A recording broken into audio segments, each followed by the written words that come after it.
How to hide utilities in Photos library in iPhone. So let's start the video. First of all, if you want to hide your utilities section in Photos library, then open Photos library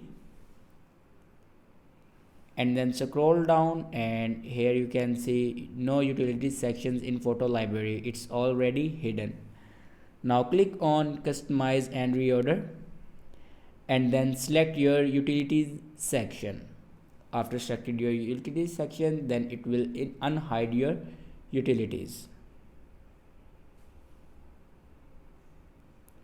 And if you want to hide your utilities section, then simply scroll down and then click on customize and reorder and then unselected your utilities folder.